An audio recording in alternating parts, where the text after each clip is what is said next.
All right, I think we'll get started. Good evening, everybody. Thanks for showing up. Before I do any talking, public service announcement, there is a sign-up sheet here. If you haven't signed up, please at some point tonight, put your name, email address on there. We would appreciate it. So, thanks for coming out tonight. This is our first budget information session. This is the first in a series of sessions that we're going to have to put out some information on the current budget planning. It's great to see so many folks here. This is obviously an important topic for the town. It's great to see so much interest. So I'm Bob Guerrero. I'm the chairman of the Bolton Advisory Committee. I have some reinforcements on the advisory committee here. Don Cole, also a member of the advisory committee, is here as well. If you're not aware, the role of the advisory committee is one of our roles is to be deeply involved in the preparation of the budget every year. We start in early January. We meet every week and we review the town budget line by line. We meet with every department head. They explain to us their budget. We look for ways where we can reduce the budget. And in those cases where there might be a budget increase requested, the department head explains and justifies their proposed budget increase. The advisory committee, we're made up of, there are 6 folks on the committee. Our meetings are all public. They're posted on the town website. Anyone is welcome to join at any point if you have questions or just want to see how the process goes. Those of us on the advisory committee, we are town residents who are volunteers. We are not town employees. We don't work for the select board. In fact, you can think of the advisory committee as an independent review of the budget on behalf of the town to help maintain the financial health of the town. So we're also joined tonight by a number of other folks. Our 2 select board members are here. We have Brian Boyle and Kate Meyer. We also have our town administrator, Marisa Bavaro, is here. Our town accountant is here, Anashka Rogers. We also have the superintendent of the Neshoba Regional School District, Kurt Downing, is here, and Ross Mulcairn, who is the director of finance and operations for the Neshoba Regional School District. So we've got the entire team assembled. I think we will be able to collectively between us should be able to answer any questions you might have. Okay, so here's how this will go tonight. I will present a short briefing, give you a current status of where we stand with the budget and the override situation. Then Kirk and Ross will have a couple of slides to get into a little bit of detail on the school budget, and then we'll open things up for your questions. Okay, let's get it. So I want to show you the proposed FY26 town budget. We are starting with the proposed operating budget for FY26. That's $33,957,500. That's a 9.1% increase over FY25. Just to remind you, the operating budget represents those expenditures that fund the town's day-to-day expenses, day-to-day operating expenses. On top of that, we add in any capital expenditures or any state and county assessments, and that becomes our total budgeted expenditures. So for FY26, the proposed budget is $34,392,136. That's an 8.8% total increase over FY25. So we collectively that have put this budget together, that's the advisory committee, the select board, the town administrator, all of the department heads, feel that this is a solid budget. This budget maintains the town services at the current level that you are used to. It supports our schools, provides a secure financial footing for the next several years, and preserves the top quality team of town employees that we've been able to put together. But in order to get us there, it requires a $1.927 million budget override. So I want to explain sort of how we got to where we are, and then I'm going to show you some details that went into this budget. So this is a chart that shows the rate of inflation over the last several years based on the consumer price index. As you're all well aware, inflation for quite a few years was fairly low. It was averaging around 2%. In several years, it was below 2%. In 2021, inflation spiked significantly and remained elevated for the next several years after that. And you're all familiar with this because you're experiencing this in your own houses. So now this is the town operating budget over those same few years. And more or less, the town operating budget tracked inflation for many years, and it was manageable when inflation remained at around 2% or so. But then you see, starting in 2023, that the town operating budget also spikes. That 2-year delay between the spike in inflation and the spike in the operating budget is expected.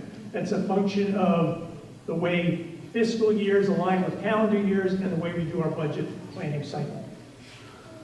So that gap is expected, but the spike in general is really just a recognition that everything that the town has to pay for is also increasing in price.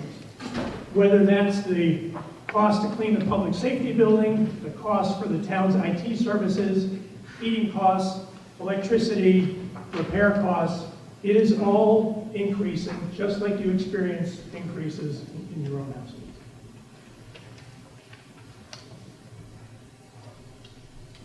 This is the Proposition 2.5 levy limit increase. Proposition 2.5, it's Massachusetts state law. It says that a town cannot increase the amount that's raised through taxes by more than 2.5% above the amount that was raised the prior year. So this sets up a situation where operating budgets are significantly higher than the town's ability to raise revenue. And this situation over the long term is just not sustainable. We're not the only ones experiencing this. There are many towns in Massachusetts that are dealing with the same thing. In fact, any small town in Massachusetts that derives most of its revenue from residential property taxes is facing this exact same situation. If they haven't had an override already, they're going to have an override soon, because you just can't escape the math of operating expenses that stay above the ability to raise revenue. So this begs the question, how is it that we have avoided an override over the last few years in a situation like this? That's a great question. Well, we actually have some tools available to us to help us manage this. Over the last few years, we have been able to take advantage of ARPA funds, funds from the federal government that we have been able to use to offset costs for the town over the last few years. And the town benefited from several $1 million worth of ARPA funds. 2 years ago, we dipped into our stabilization fund when we had to do a major roof repair to one of our town buildings. Last year, we used over $900,000 in free cash to fund the operating budget. It is not a best practice to do that, but we did that to avoid an override. Last year, we funded our OPEB obligations at only 10% of what we should have funded it at. So we've used every tool available to us to avoid an override, but those are now exhausted. ARPA funds are gone. We have brought our free cash down to the bare minimum that we're comfortable maintaining. Our stabilization fund now needs to be replenished, not drawn down from, and underfunding OPEB multiple years in a row is not a good thing to do. So that brings us to the situation we're in today, where the option left is the budget override. So I want to show you where the town actually gets its revenue. The number one item, the most significant item here, is property taxes.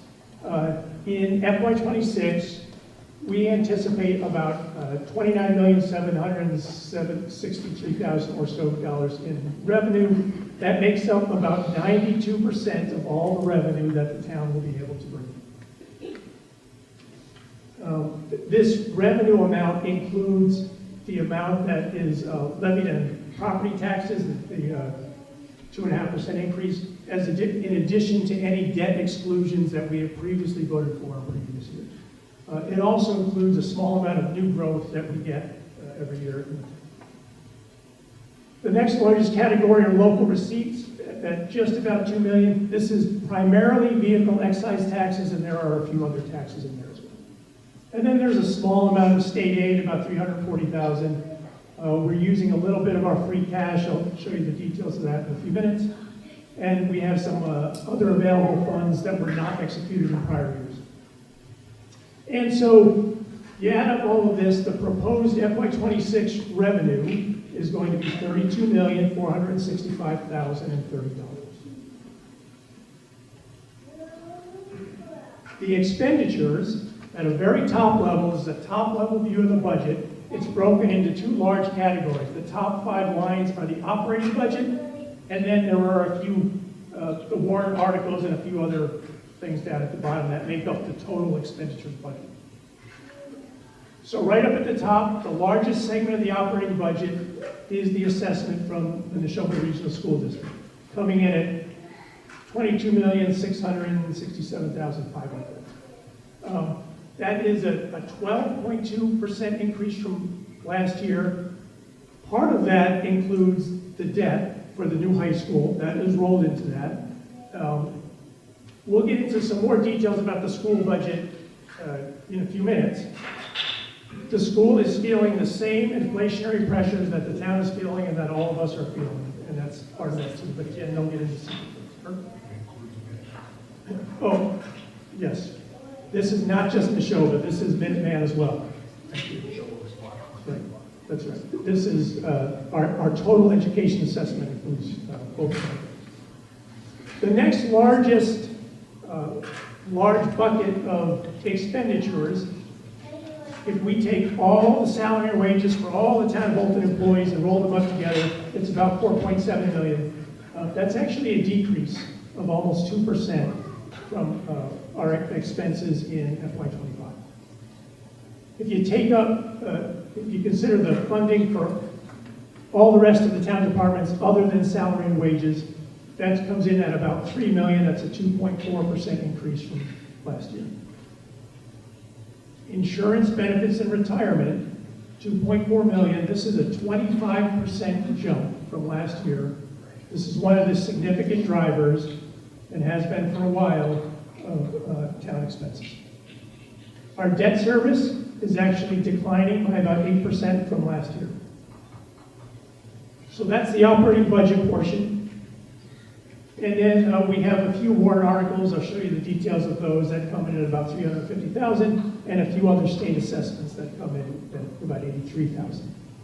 So in total, the proposed FY26 budget, $34,392,136, which again is an 8.8% increase from last year.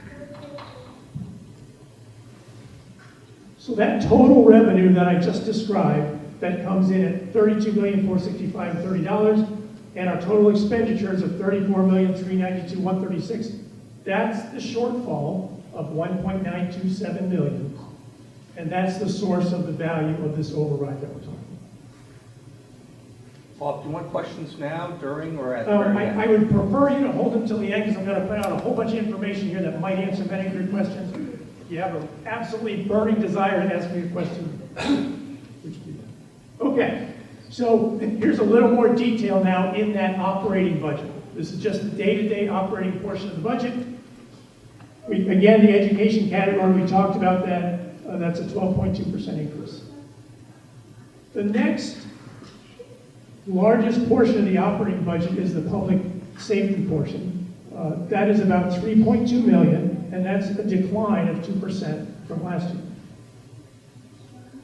After that, employee benefits is about $2.255 billion.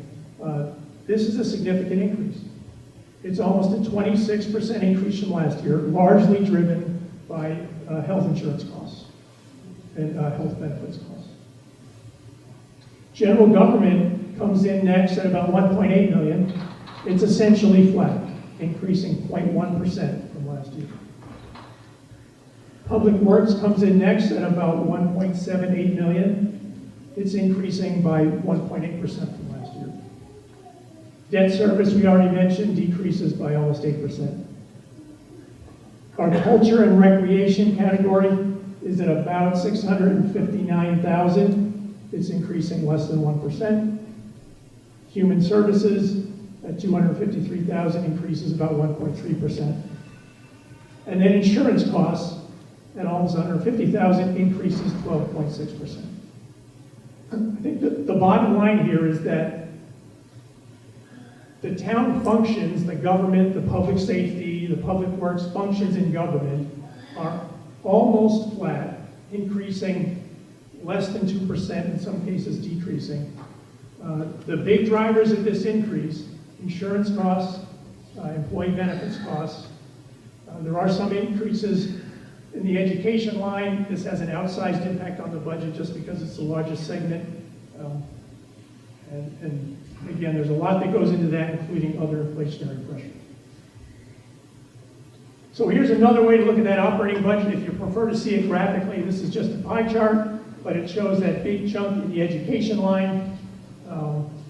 Then public safety is the next at 9.4% of the total budget. Employee benefits is next, and you can see where the others fall. So I mentioned that there are a few capital items. There are two that will be on the warrant this year. One is an upgrade to the wastewater treatment facility. The town has a small wastewater treatment facility, not too far from here. It services the schools and the library and some other buildings in town. Anyway, some of the equipment is failing. The state requires us to maintain that equipment. So we are putting about 33,000 towards that this year. That won't complete everything, but it'll get us at least into next year. There is also the replacement for the Florence Sawyer School's boiler. It failed a couple of years ago.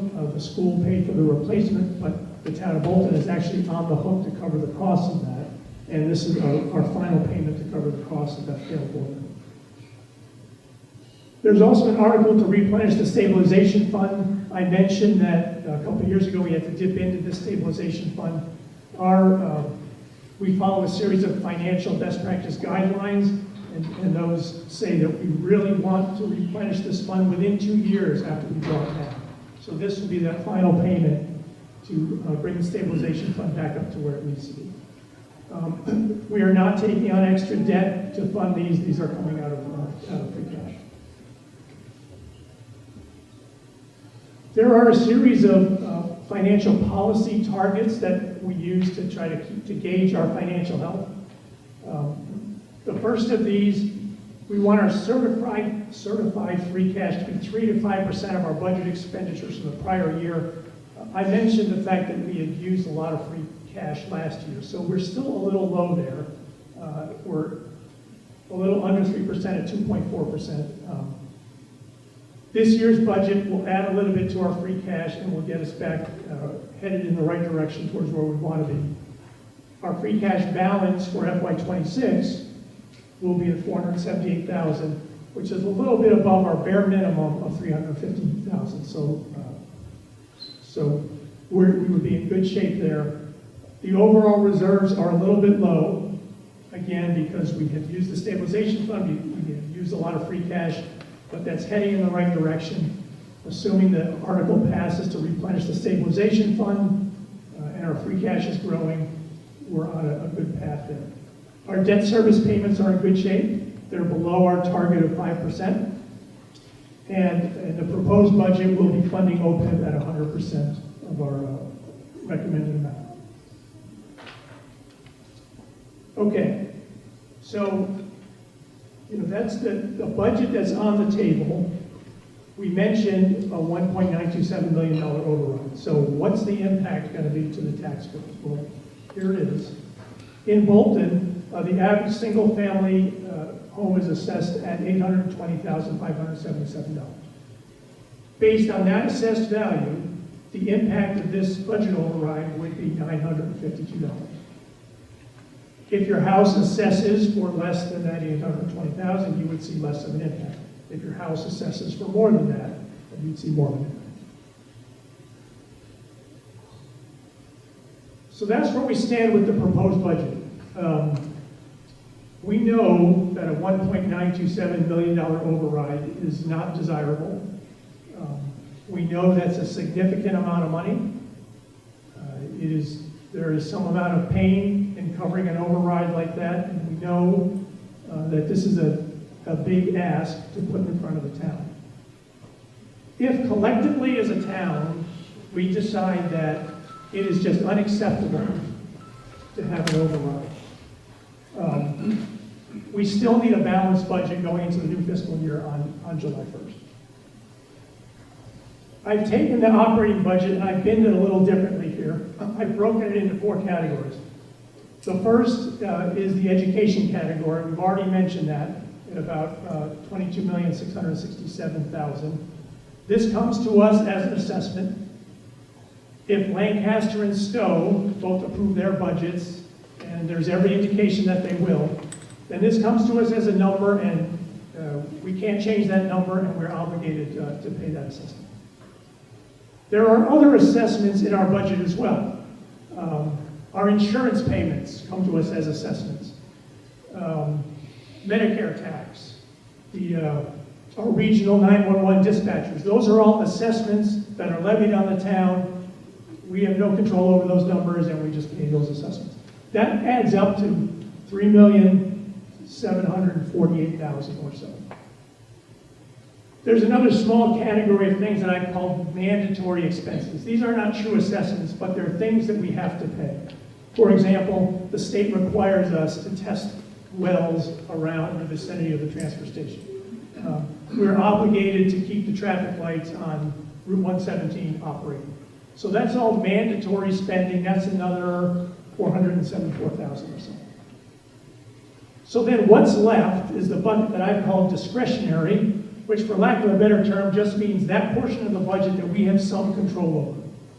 And within that $7 million portion of the budget is everything that you would think of as town services. That's all the folks that work in town hall. That's the entire police department. It's the entire fire department. It's all of public works. It's the transfer station. It's the library. It's parks and recreation. It's the council on aging. All of it fits within that $7 million. If we decide that a budget override is not acceptable, the $1.927 million has to come out of that $7 million portion, discretionary spending portion of the budget. Okay, so at this point, I'm going to turn this over to Brian Boyle, and he will get into the details of specifically where you might see some of these cuts.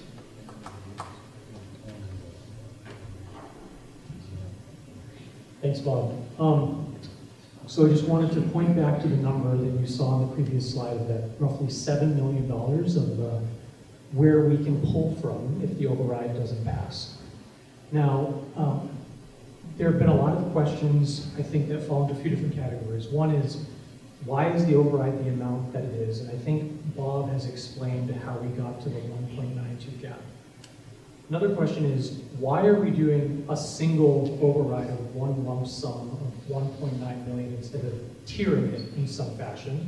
And I'm going to try to answer that when I go through this. And then the other is, what are the sources of potential cuts if the override fails?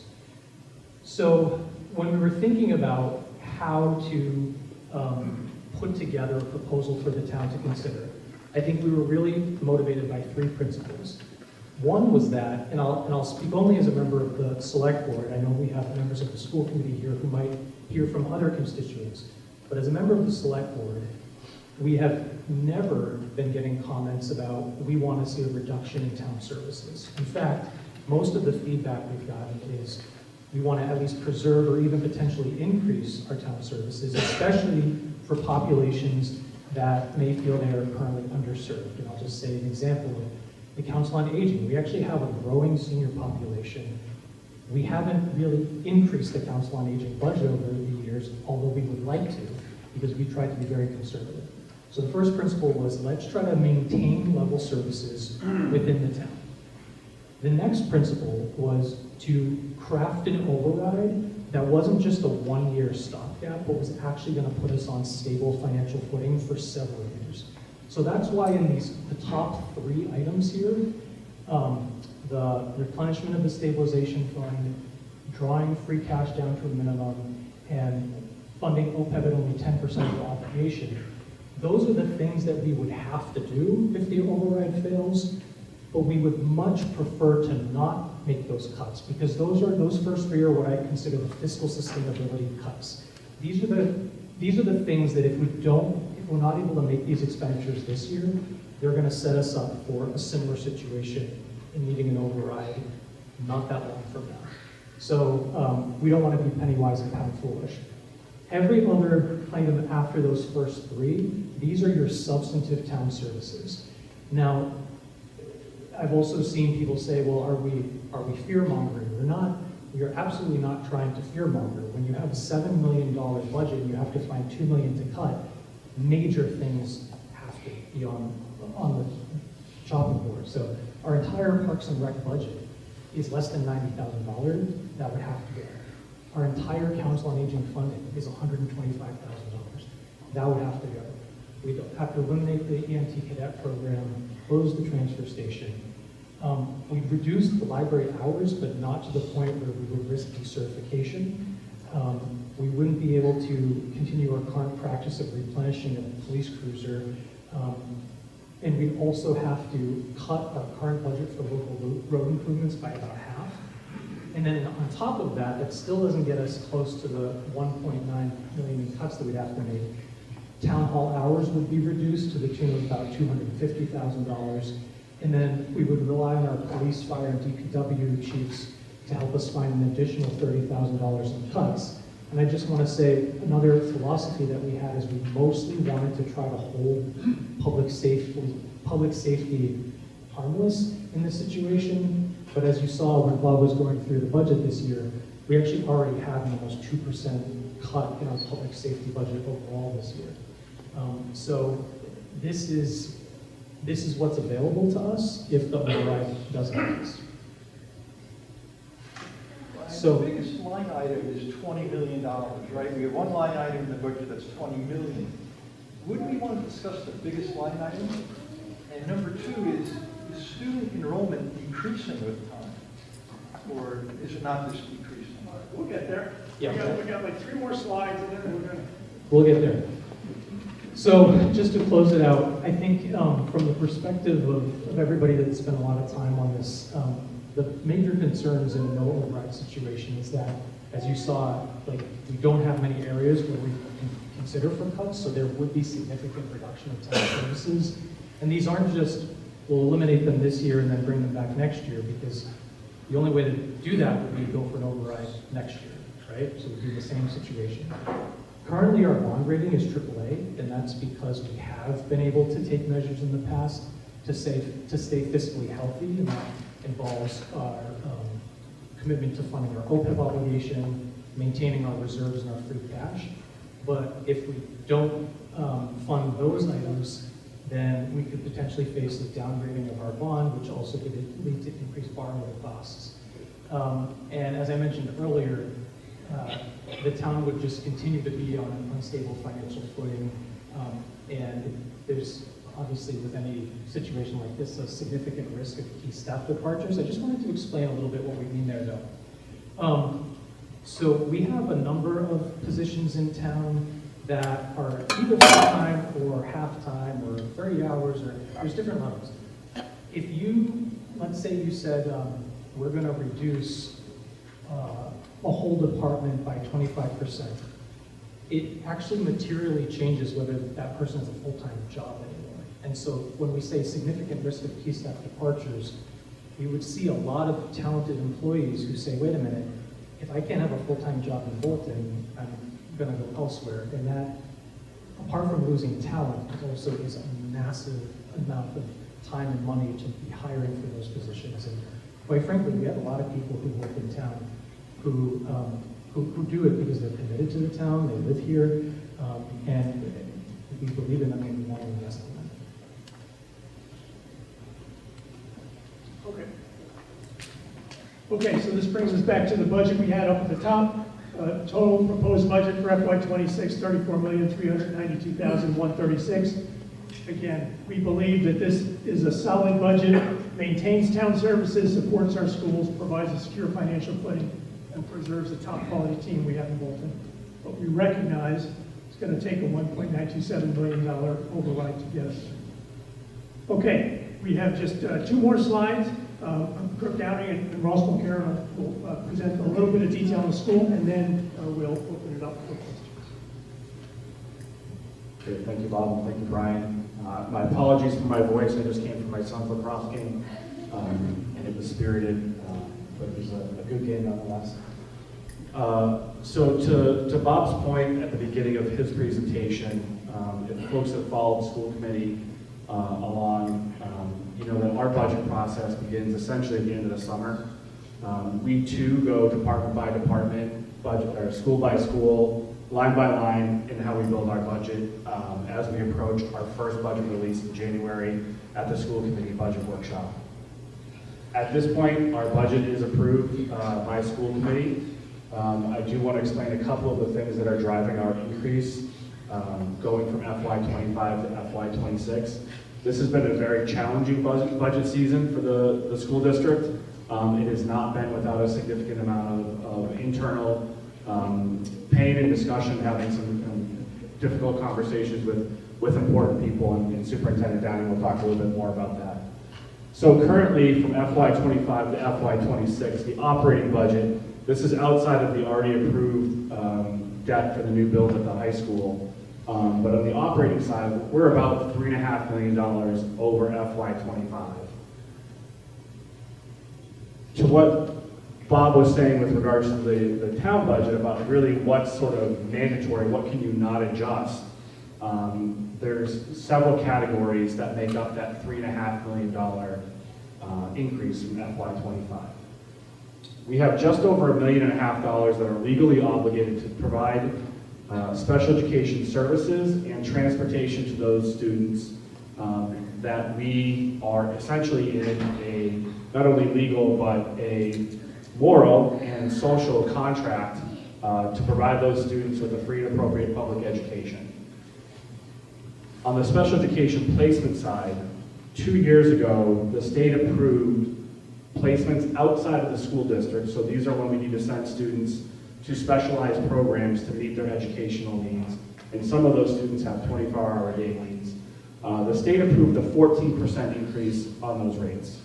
We are still feeling the increase from that time, even though that they've backed off on that amount in the last 2 years. But because of that spike, it's essentially similar to what Bob was sharing with the inflation, we're still feeling that on our end. Also, with regards to special education transportation, we're in a collaborative for our transportation. So we do collective bidding with the Aspet Valley Collaborative, and we're under new contracts. We did for our in-district transportation, these are students that are going between our programs in district, have to cancel the initial contract because we just felt like it was not going to meet the needs of our students with regards to a couple of different things that were outlined in the contract. And we're now at the next bidder, which is a little bit of an increase over what we had projected for FY25. So those two things combined, and these are the types of cost escalations that again are being seen across the state. We are not alone. We are not on an island on any of this. So we also have $1.4 million in insurance and benefit increases, exactly like the town of Bolton is experiencing with their benefits and insurance for their employees. We are at a 19.92% increase in our health insurance premium. We are in a collaborative. We are in a trust with Massachusetts Interlocal Insurance Association, which typically provides us very strong rates. I budgeted 12%, which is the highest range cap we had ever seen in the last few years, and we have been coming in much lower than that. And we pulled some levers last year with plan changes that we we already pulled that lever, we can't pull it again. And the increase came in at 19.92%. So that's the facts that we were given, and that obviously has a huge impact because 80% of our budget is salaries and benefits. So another $372,000 is mandatory in payments to charter school and school choice students that are out of the district. So these are students who choose to go to school choice programs in other towns. These are also students that choose to participate in the charter school programs that are within the state. We are obligated to pay those as essentially assessment to the school district that we have to pay. And then we have almost $75,000 just in increases on our bus transportation, which again, we are already in that contract, we can't change it.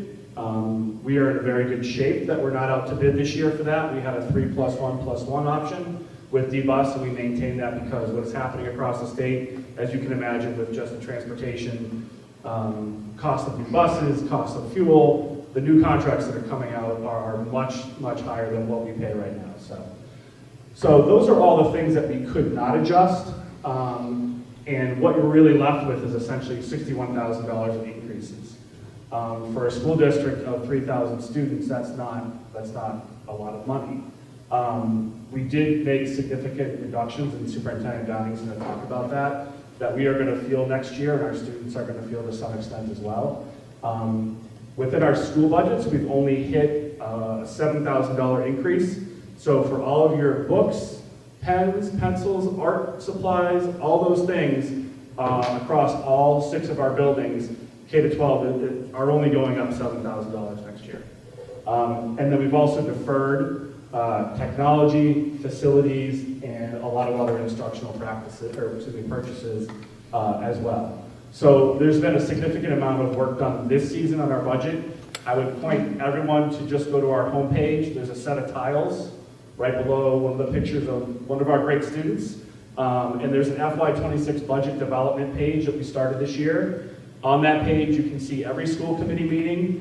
Along with that meeting, you can see every budget presentation and then workbooks that we've produced along the way that show the detailed line by line of the budget. So I'd encourage you to look at that and see more of it. If you're further interested in the budgetary process, we do have a finance and operations site which provides informational videos on the regional agreement, how our budget is built, how the assessments work, and all of the associated information there.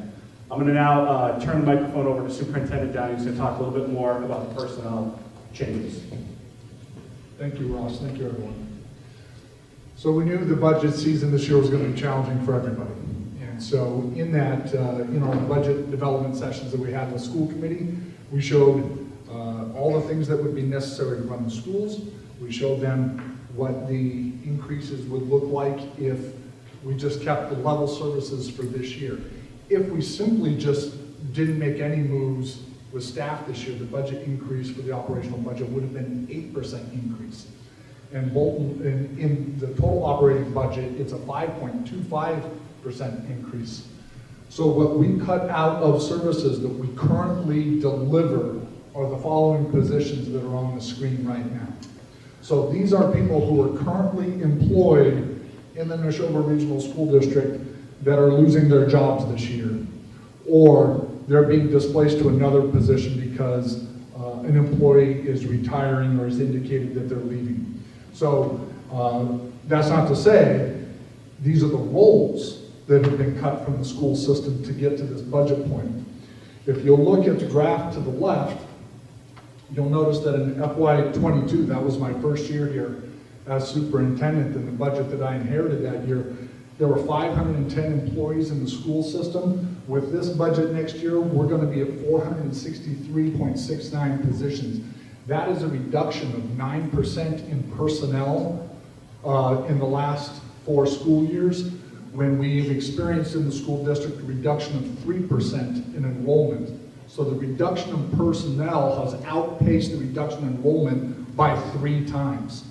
So we've taken the personnel in the Neshoba Regional School District to the bone, to function. We're now at a place, any further cuts means increases in class sizes. So our class sizes right now have an operational cap of 24 per classroom, 22 in grades K1 and 2. We work off of ratios for supplying administrative staff in our buildings, but a lot of our costs that are in personnel are mandated costs. As Mr. Mulcairn mentioned, free and appropriate public education. This year is actually the 50th anniversary of what is known as Public Law 94142, which was the establishment of special education in the United States. And in that law, all students have the right to a free and appropriate public education. And we are mandated to provide those services for those students as decided in a team meeting process. And so we provide that because that is our moral, ethical, and social obligation. It's our social contract that we have with our communities. So we share this with you to demonstrate that the school system not only has shared sacrifice in what we need to do to get to the best place we can get to, that we've gone deep in doing that. And as Mr. Guerrero pointed out, we're a regional school system where 3 towns come together on the budget. And it is a relationship that can change over time based upon what the population of our towns look like year over year. So for instance, in enrollment, Bolton, I'm giving it, if you're interested, tune into the school committee tomorrow night as I give my annual enrollment presentation along with the school choice recommendation. When you look at Bolton population of school-age children between the ages of 5 and 17 over the past 10 years, it really hasn't changed. It's remained pretty level. And that is true of Lancaster as well. But the town of Stowe has gone down nearly 10%. So you can understand in terms of the relationship of the share, if the other 2 towns stay the same and the 3rd town decreases, the proportion for which those 2 towns are accustomed to thus increases. This is going to be part of my presentation tomorrow night, so I do encourage you to attend. But we wanted to give some context to how we got to the budget and the moves that we made in order to get to this place tonight. So, Mr. Guerrero. Okay, so that's it for the formal presentation portion. So we'll open it up to questions now. To keep some sort of order to this, if you have a question, please raise your hand. And then for the record, please just state your name, your address, and then we'll get on with the question. David, you want to go ahead. I'll add my last name though, Mosley. Bob, thank you. Great job overall. And having served in your position for years, having served on the planning board, I respect what the select board and advisory have been doing. It's not an easy job. A few questions. I've got about 6 of them written down. The revenue that you're projecting from real estate, does that include about $700,000 increase from the Alta Neshoba project that's coming online? There is, okay, I'll turn over to Marie. The answer is it's included. Hi, Marie Salvavero.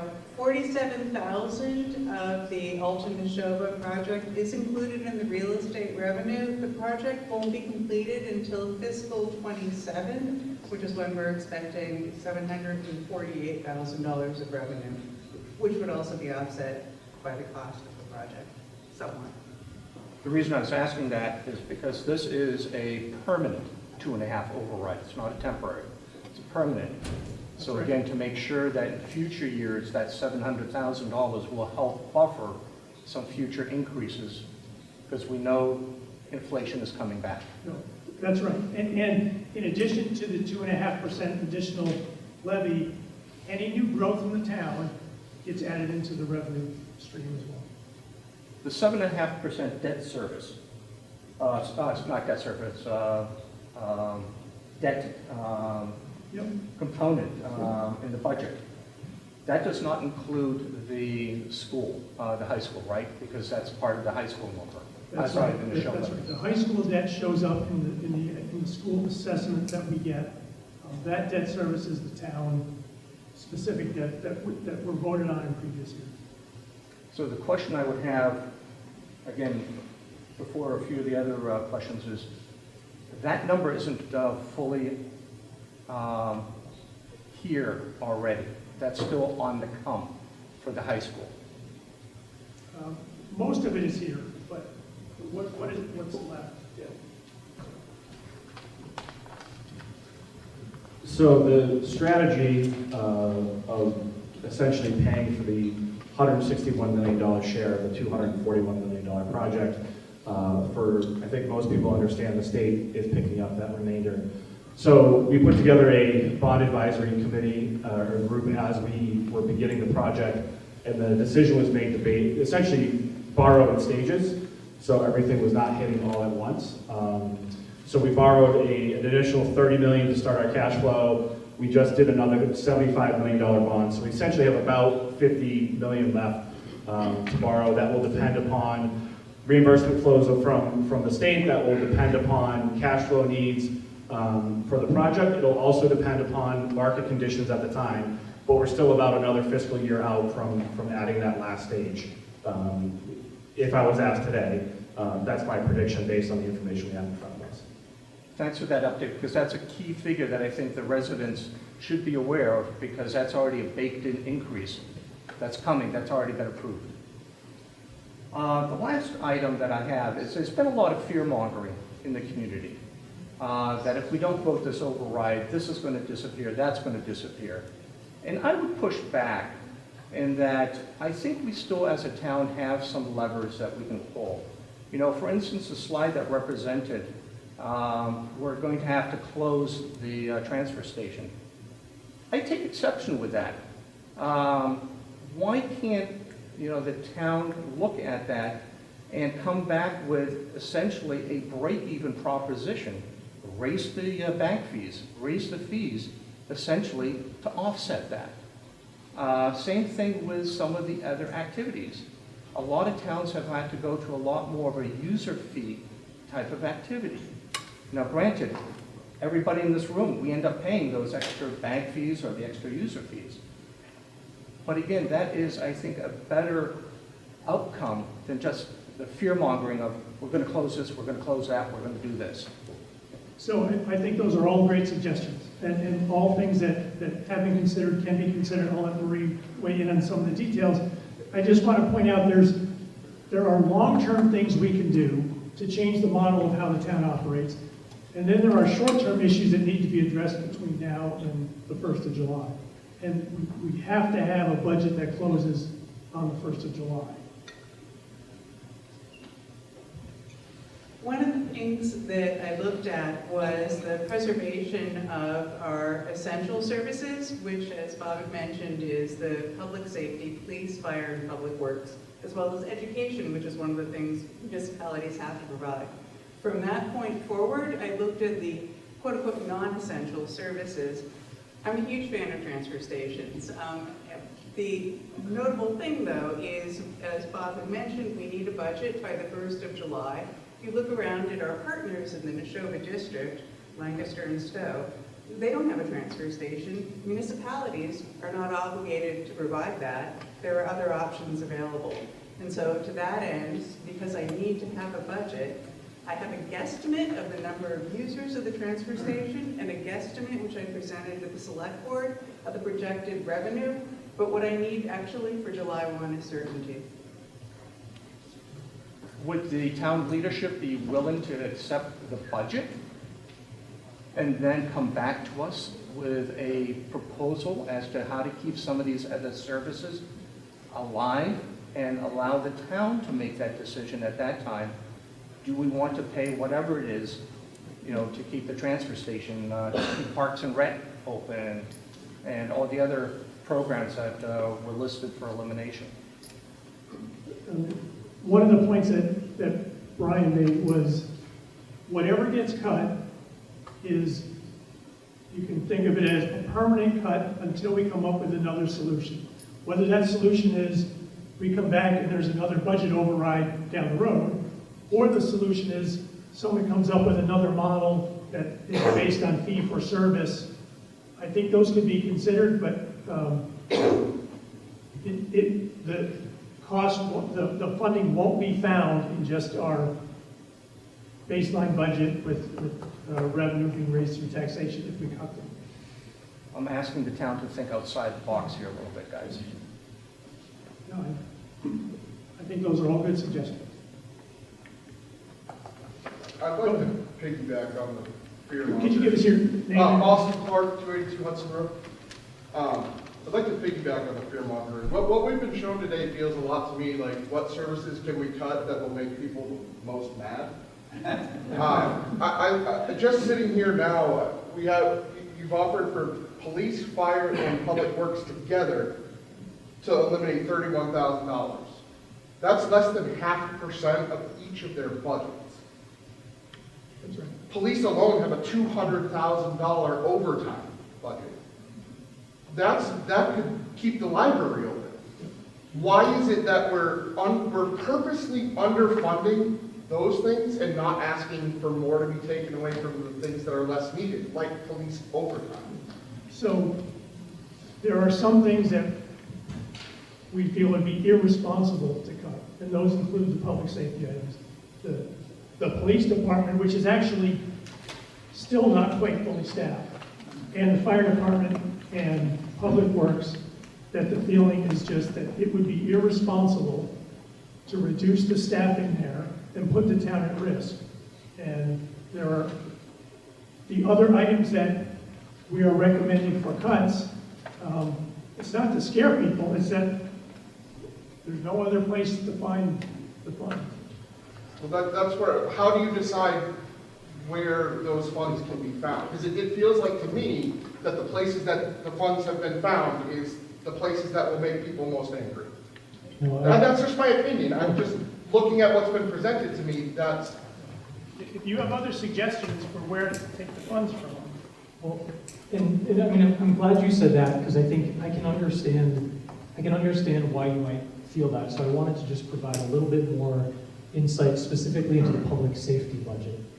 So frankly, right now, and for the past year, our police force has been understaffed based on where we have been historically and what we need to provide level services. So one of the reasons why overtime is high is because people have had to be picking up extra shifts because it's been slow in building our force back up. And if, for those of you who've been tuning into select board meeting over the past year, you see like every couple of months we're trying to welcome somebody new to the force because we've been in this very, very challenging hiring situation.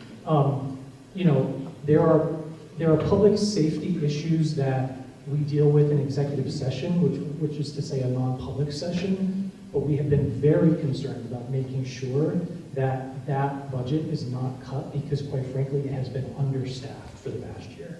And so, you know, if you're trying not to touch that 3 million roughly, then where do you find the other two? And so it really does come down to library, council on aging, transfer station, parks and rec. Like, there's only so many places you can look. thank you. Just as a little bit more detail, one of the things that folks have mentioned and they're concerned about is the school resource officer, who's formerly been dedicated to the school, has been pulled out of being the school resource officer full-time and is only doing it on an intermittent basis so that she's able to carry and cover other shifts. So it's like one sign of, not that the system is breaking, but that we are actually pretty stretched on police. Thank you very much. This is not inside information. I think you guys are aware that I'm the father of one of our lieutenants on the fire EMT squad. And speaking with him, and I'd love to have a reaction here, I look at all the departures of from the police force, always going to other towns. And the question has been for the last few years, why? And it's a fairly simple answer that I'm constantly getting. That's they're paying a lot more than we are. So therefore, we're constantly on this bicycle trying to ride faster. And is it a question of, you know, that impacts the overtime? You know, should we be looking at truly what we're paying these people so that we can reduce the overtime and that attrition? Yeah, that's an incredibly fair point. I think what is a challenge, I think, from just an educating the public perspective is that, you know, most people, let's be honest, they don't have the time in their daily lives to try to dig into all these details. But the fact is, The town has been managing its budget extremely conservatively for years. It's one of the reasons why, relative to other towns, maybe our compensation level doesn't make us competitive. And I just wanted to share one thing, because it's been roughly 20 years since we've had an override. You can go onto the Department of Revenue's website and look back at any town's expenditures for a given fiscal year. And if you go back to 2005, our town's expenditures at that time, just for the town services, was like $5.8 million. Now, if you just took that and wanted to maintain that level of service and account for cumulative inflation over 20 years, which is about 65%, you basically expect to see 5.8 increase by 67% to get to a level service budget in 2025. But on top of that, we had a 30% increase in our population over the past 20 years. But our town's budget has only increased 75% in total over those 20 years, which is a long-winded way of saying, on a relative basis, we are spending less per person on town services than we were in 2005. That's just the math. And so that means, to your point, like, what are we able to compensate a police officer? What are we able to compensate any employee? It's a really challenging situation. And I'm just going to tell you, I'm a penny pincher. Like, I hate asking people to pony up $1.9 million. I wouldn't be doing it, just personally, I wouldn't be doing it if I didn't think this was our only option, to keep the town that we have and the town that we know.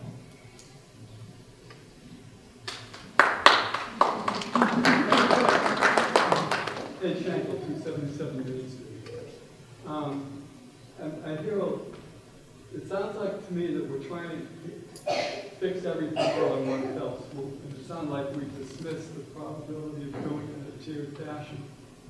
Looking at the items that you're saying potentially would cut, it seems to me that a lot of those are worth preserving, the Council of Aging, rec, and so forth. But the others, it seems like we can cut those.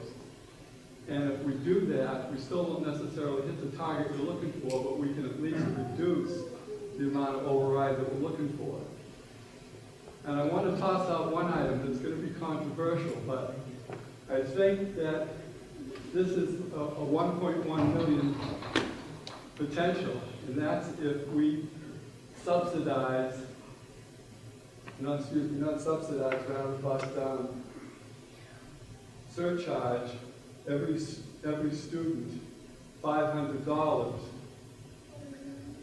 We can cover the 1.1 million state mandated assessment for education. So it's not saying reduce education, it's saying ask the people who have got kids in the system to pay $500 more to take care of that and reduce the amount.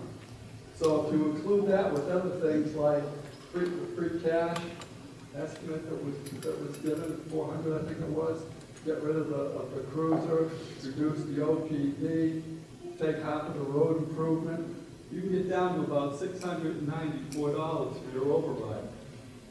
And that's a hell of a lot more palatable than what you're asking for.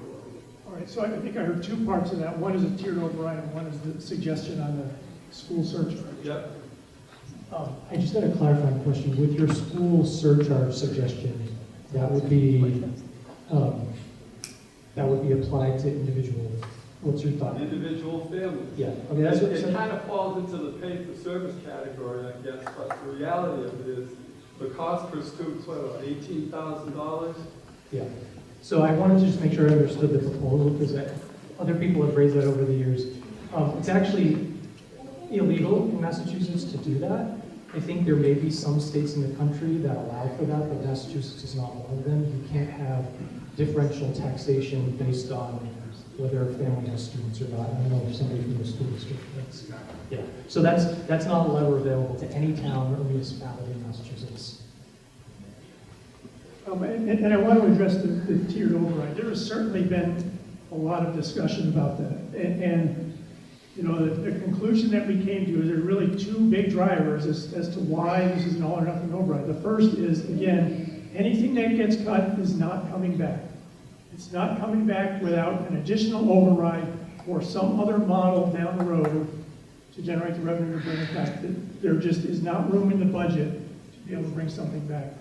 Number two, we are very concerned about some of the great staff that we have in Bolton leaving because we're concerned about the migration of town employees walking out the door when different departments get cut and when many of their colleagues are losing their jobs.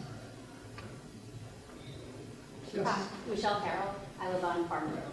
The slide that was up about teachers and who was getting, I guess, already laid off or retiring, what was the number of staff members that the override doesn't pass the district's going to be using? Because I can say as a parent, I have 2 kids on an IEP and 504, and it is really dry right now in terms of support, of the teachers being overworked, the support staff being overworked. My kids don't get the hours that they're legally supposed to get, and I know how hard those teachers work, so I don't even know how the schools will function with less people for those, any type of children with special needs or just need any type of educational support. It's frightening, to be honest. Yeah, I understand your concern. And so this is where we are. And this is why when we look at how we build our budget, we start with our mandates first. And our mandates begin with those things that we're obligated to pay for. And so, like I said, 50th anniversary of FAPE, free appropriate public education, is the law of the land. And so we start there and we pay those services first. So where are we left after that? Left after that in increasing class sizes. And the number one way to focus on improvement in learning is in looking at high quality instruction in the classroom environment for all students. So I share your concern that that's where we're at, and any reductions further in the budget would take us to those places. But it's almost if they're not, I know my kids have not met those IEP hours that they're supposed to be getting, and it's not made up. So now we're going to strip that. Legally, that's a lawsuit, to be honest, knowing those needs are not getting met. It's a legally binding document. So by cutting even more positions,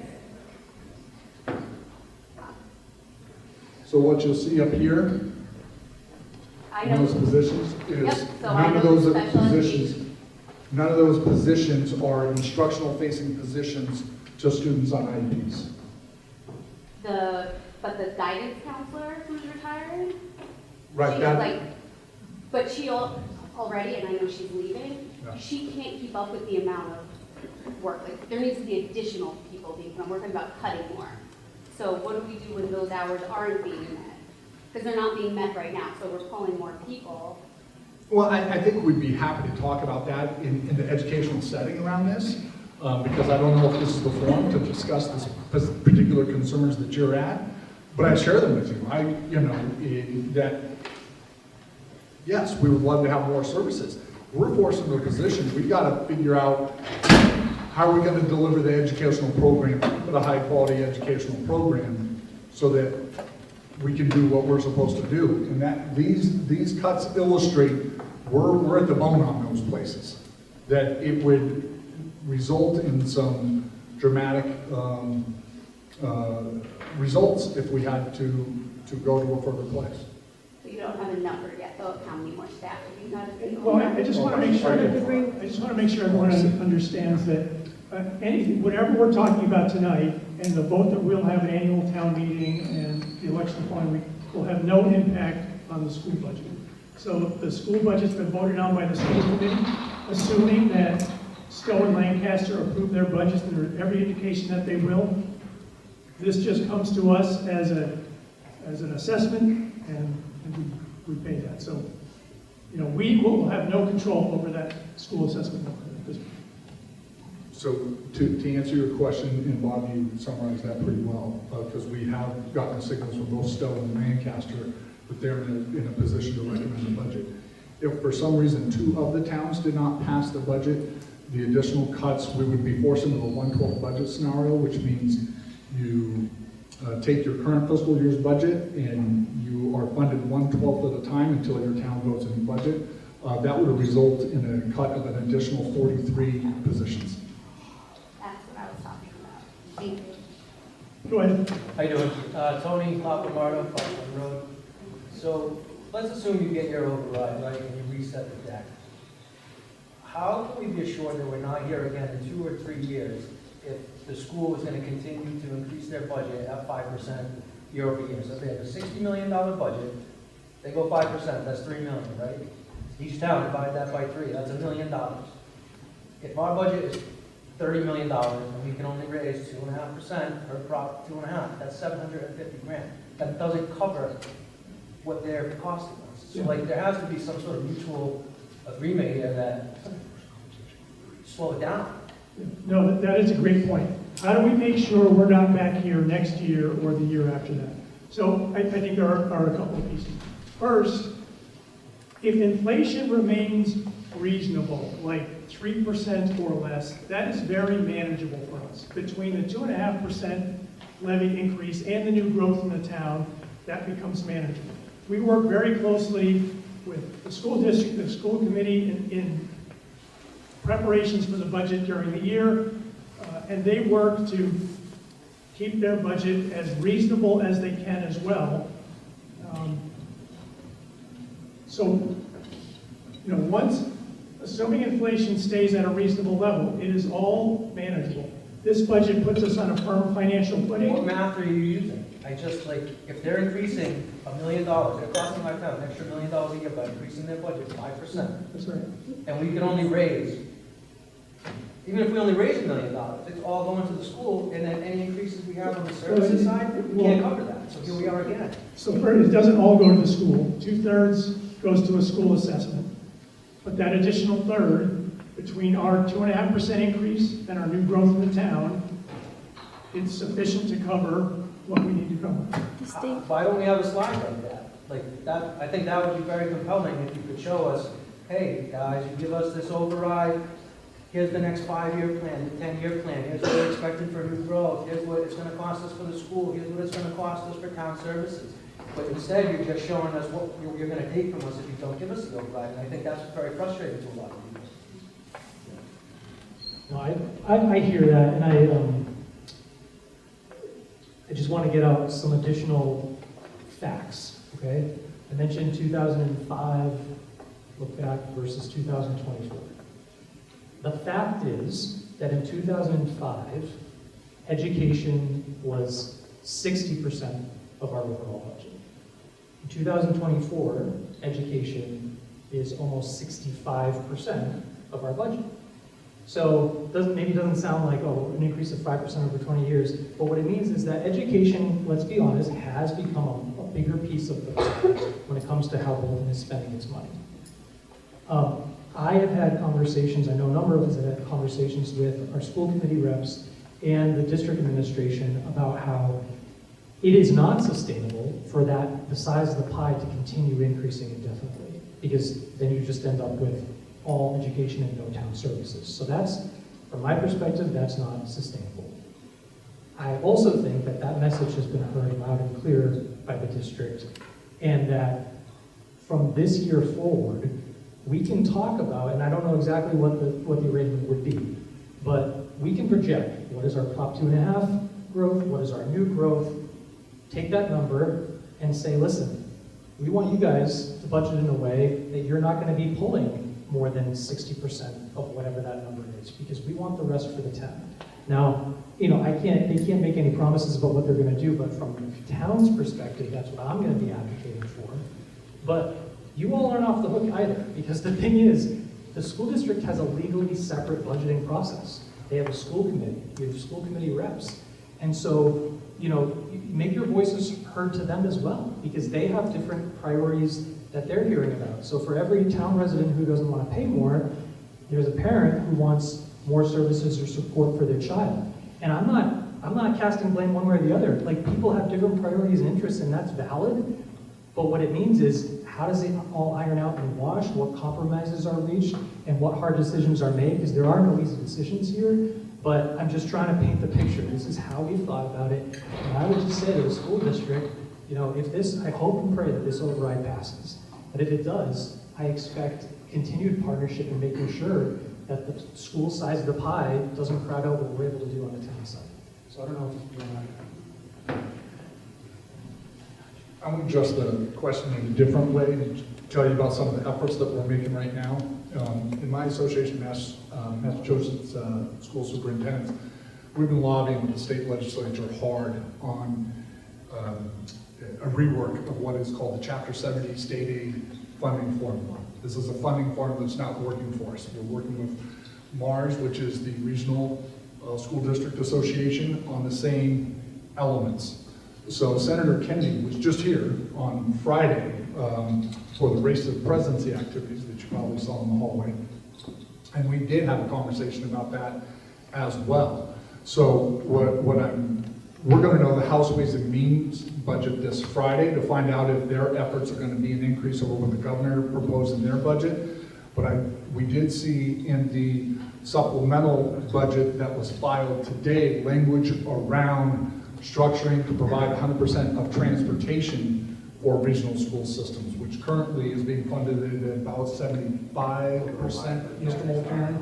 So we are working hard at the state level to help some of the state aid funding formulas come to towns like ours, because the conversation we're having tonight is happening all over the state. And so as we meet with our fellow superintendents, we recognize we have got to go to Beacon Hill to fix some of these state aid funding structures that we have now. There was over $1 million surplus in the millionaire's tax, which this supplemental budget just recently was budgeted around from the previous year. So these are the types of funds that we're chasing down and we're working hard for to then bring revenues back to the school system that will, in an effort to lower assessments in our towns. So when I go and I speak on these issues with our legislators and in the roundtables I participate in, I bring up the very point that you've made and how these funding formulas are taking the pressure off of the state and putting it in local communities to solve. And communities with means. And in Bolton, we have means. We're at what is called the equalization value of the town based upon the value of our assets at 81%, which is the top is 82.5%. So you can imagine in towns that are at that 30, 40, 50% level, the struggles that they're going through as well. So that's why we're advocating so hard right now at the state level to work on the structures of those funding formulas.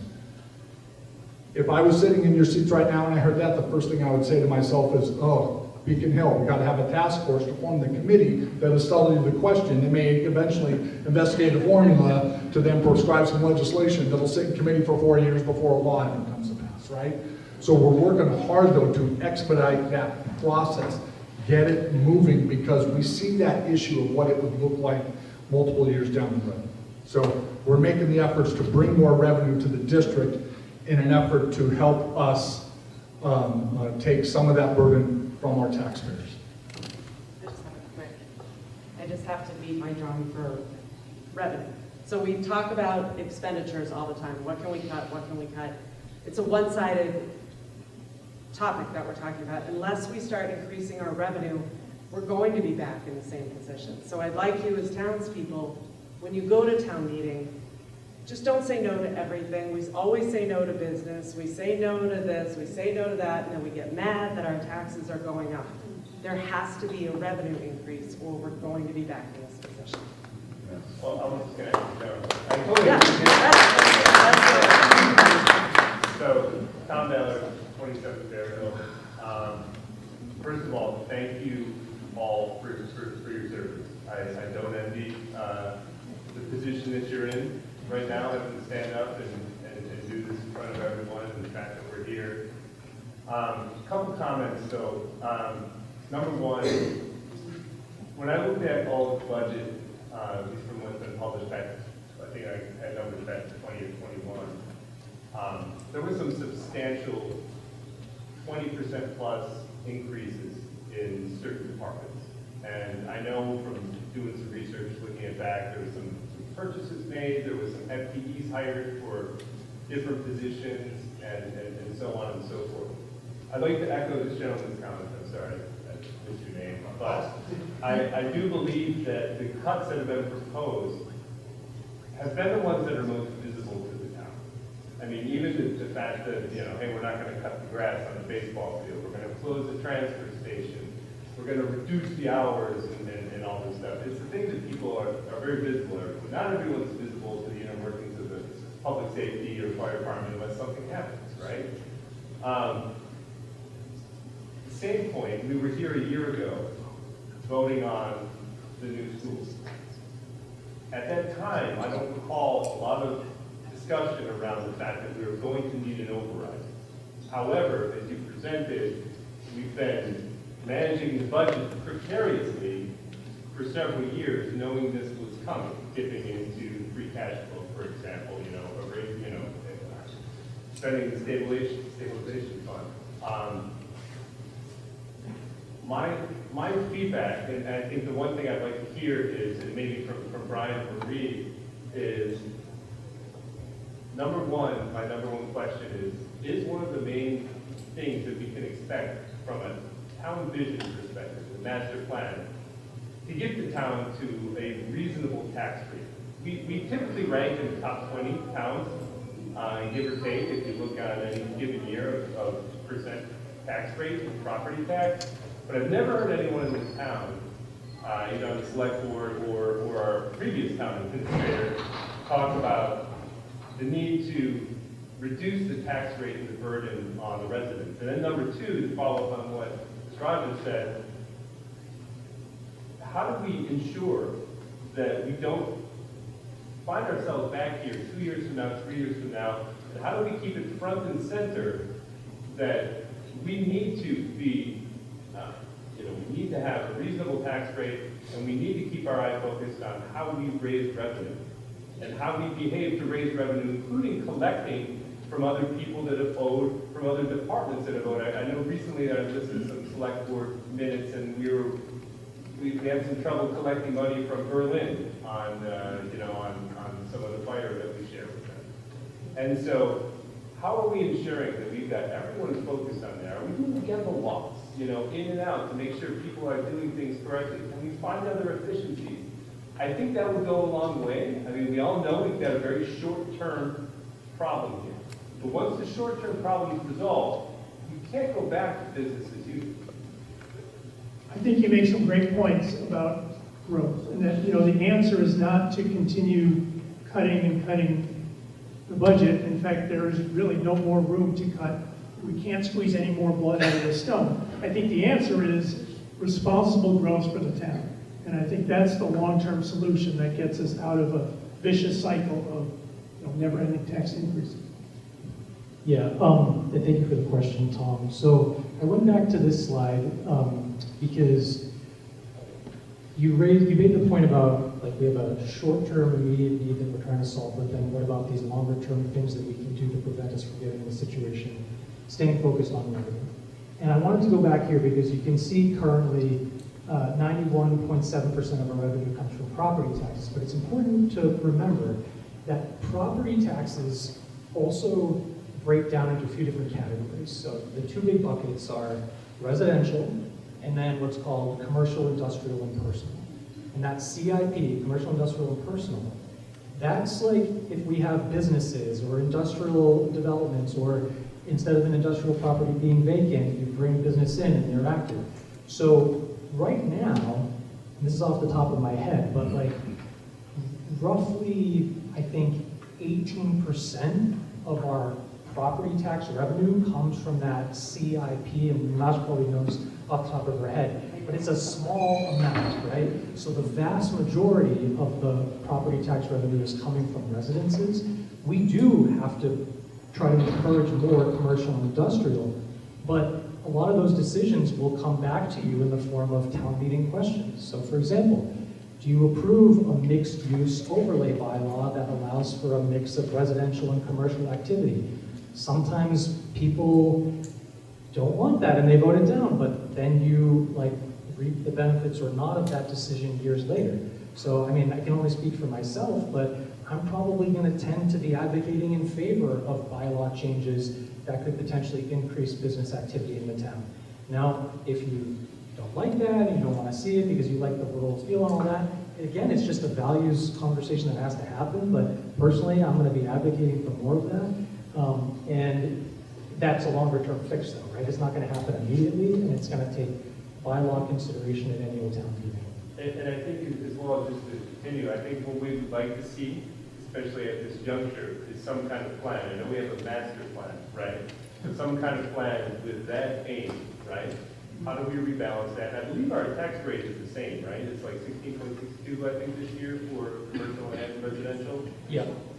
But I mean, you know, maybe that should be under consideration as well. I mean, you know, the residents here bear a very heavy burden, and I don't think, not speaking for myself, obviously, but I don't think everyone goes to those town meetings when it's not at a juncture like this, where the school vote with their eyes, you know, thinking that this is coming down the road. And just like at the school vote last year, when we weren't made aware necessarily of the need for an override, at least it wasn't one of the top bullet items on any slide, that should be something that should govern every meeting that we have. How do we get out of this hole and this cycle where we're going to have to keep on, you know, taking services away or reconsidering things or taking teachers out of schools? We shouldn't need to think about that. But we need to have people who are actively engaged in making those points and bringing them to the right level so that we understand, not just in this type of forum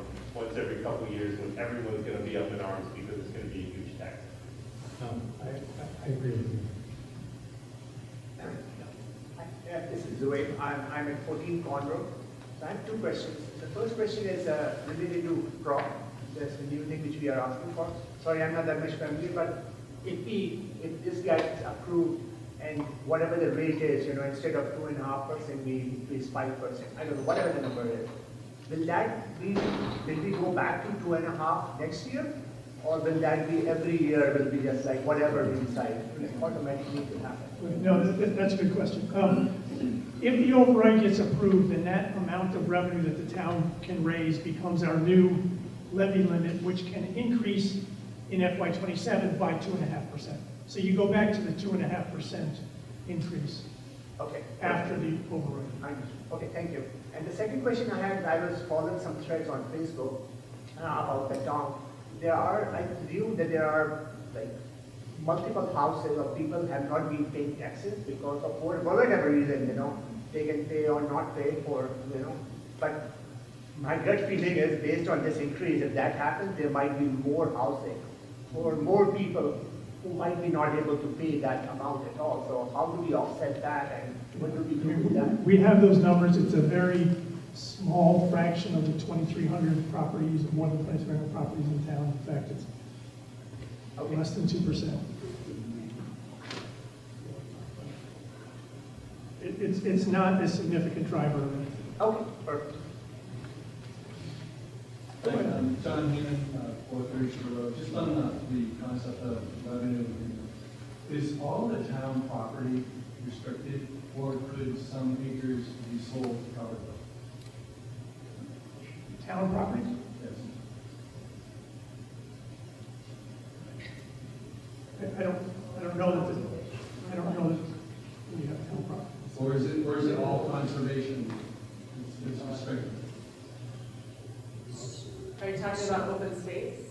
Anything that the town owns. We've asked that we consider. The short answer is no, not really. I think there's, and certainly not anything that would solve the problem today. In the master plan, I'm not recalling all of the details, but in the master plan, there's a limited number of parcels that the town owns that you can do something with other than a conservation restriction that exists for a long time.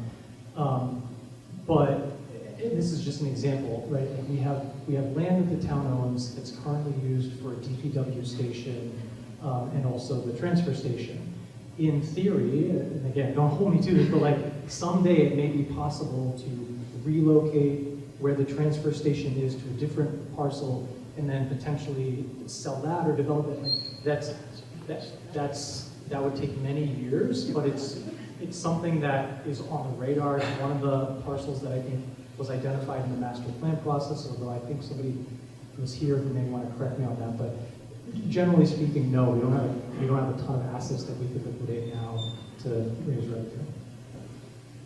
Mr. Foster. Again, David Bosway, Laurel Road. Two things. Again, I'm dating myself a little bit, but it used to be very much the case when we do have, not a lot, but we do own quite a few conservation properties here in town.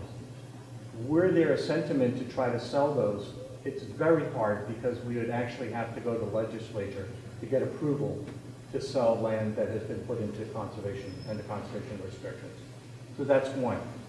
There should be another discussion or another observation that for years, I've always been very concerned that we are taxing a lot of our elderly, our seniors, out of this county. And that is a huge concern to me because a lot of those people are actually some of the larger landowners. And if we put the pain on them sufficient, what are they going to do? They're going to sell out to a developer. And again, what will happen? We'll have more kids going to the school, which maybe the school administration would be jumping up in joy about, but it's not exactly beneficial to us. So Not you raised a very good necessarily. point. Pardon me? Not necessarily. I mean, development isn't always bad. I mean, again, you can't say we have to keep the rural character and then get mad about taxes. Like, it just, I don't think we That should doesn't work. slam development as a wholesale, no, it's terrible, we're gonna have a million kids here. I know just anecdotally on my street, 2 giant McMansions sold to 2 people with no kids for the last 10 years. That's an ideal scenario in my mind. So I don't know that I buy into that we're gonna have all these kids, especially when we keep seeing enrollment going down. And then, you know, I just want to say one other thing, again, just to kind of humanize all of this. There's always an element of uncertainty whenever the town is making these longer term decisions. And, you know, the development at 580 Main Street is a good example of, based on recent trends of how many kids per household and everything, we actually don't anticipate that development is going to be a massive surge in a student population. Will obviously be more than we have now, but relative to, you know, retirees who may want to downsize or young professionals that don't have kids, that development may be a net revenue generator for the town. And, you know, based on projections, we think that's true, but there are no guarantees in life. I mean, somebody may say we got to increase the number of kids that people are having because America's in a population decline, so in 10 years everyone's going to have 4 kids, who knows? But you just make the best decision you can based on the information you have. And I realize it's 8:30, so if people want to head out, feel free, but also if you have more questions, people stick around. Yeah. But thank you so much for coming out to get this information and ask your questions. I just want to mention we're going to have another one of these sessions on Thursday during the day at 10 o'clock in the library. There'll be one more pre-annual town meeting session on Monday, the 28th, because we want to make sure people just truly understand what's at issue.